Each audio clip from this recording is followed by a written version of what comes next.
Hello बच्चों, let's read the question. Write two different ways in which glucose is oxidized to provide energy in human body. Write the products formed in each case. Question में बोला गया है कि हमें यहाँ पे दो तरीके बताने हैं जिन तरीकों से जो ह्यूमन की बॉडी है वो उनमें ग्लूकोज ऑक्सीडाइज होकर एनर्जी प्रोवाइड होती है, और यहाँ पे हमें उनके दोनों के केस में हमें उनके प्रोडक्ट्स भी बताने हैं. तो सबसे पहले यहाँ पे हम देखेंगे इस क्वेश्चन का की concept. And key concept of this question is glucose oxidation.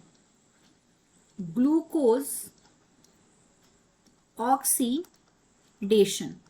तो यहाँ पूछा गया है कि किन दो अलग अलग तरीकों से ग्लूकोज का ऑक्सीडेशन होता है ह्यूमंस में, और ग्लूकोज के ऑक्सीडेशन में ह्यूमंस को प्रोवाइड होती है एनर्जी, क्योंकि यहाँ पे एनर्जी रिलीज होती है. तो ग्लूकोज का जो ऑक्सीडेशन है यहाँ पे दो तरीके से हो सकता है. Glucose is oxidise to provide energy in two ways. तो यहाँ पे पहला जो तरीका है वो है एरोबिक रेस्पिरेशन होके, एक तो एरोबिक रेस्पिरेशन. तो एरोबिक रेस्पिरेशन क्या होता है पहले हम वो समझते हैं. फिर एरोबिक रेस्पिरेशन वो रेस्पिरेशन है जो टेक्स प्लेस होता है in the presence of oxygen. It takes place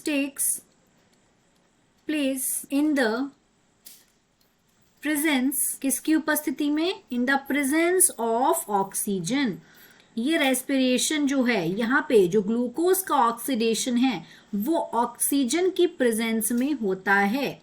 और अगर हमें यहाँ पे क्या पूछा गया, हमें इनके प्रोडक्ट्स ही बताने हैं. तो अगर हम इसका प्रोडक्ट देखें कि एरोबिक रेस्पिरेशन में जब ग्लूकोज का ऑक्सीडेशन होता है तो यहाँ पे प्रोडक्ट होता है एक तो कार्बन डाइऑक्साइड जिसका केमिकल फॉर्मूला है CO2, और एनर्जी किसके फॉर्म में यहाँ पे प्रोवाइड होती है? ATP के फॉर्म में, एडिनोसाइन ट्राइफॉस्फेट. तो एनर्जी किसके फॉर्म में यहाँ पे होती है रिलीज? ATP. इसको बोलते हैं एनर्जी करेंसी.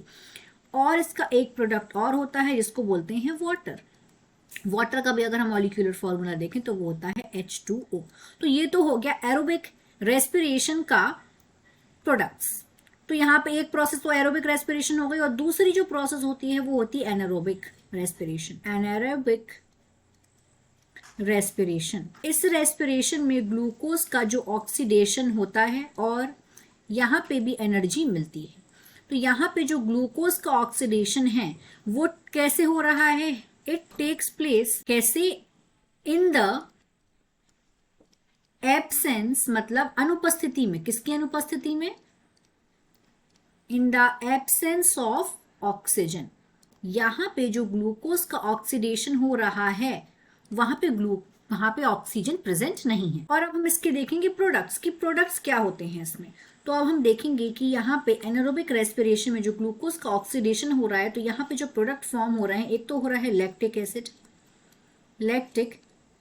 एसिड और एथेनॉल, और इसके साथ में हो रहा है एनर्जी का प्रोडक्शन भी.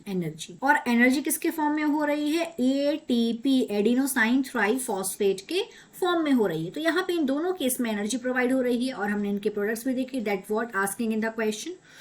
और अगर हम देखें कि जो यहाँ पे एरोबिक रेस्पिरेशन है या तो ये साइटोप्लाज्म में होता है या माइटोकॉन्ड्रिया में होता है, और अगर हम एनारोबिक रेस्पिरेशन देखें तो ये साइटोप्लाज्म में होता है. तो यहाँ पे हमने इस क्वेश्चन में दोनों डिफरेंट वेज देखी. एक तो हो जाएगा एरोबिक रेस्पिरेशन और दूसरा anaerobic respiration. I hope you understood it well. All the best. Thank you.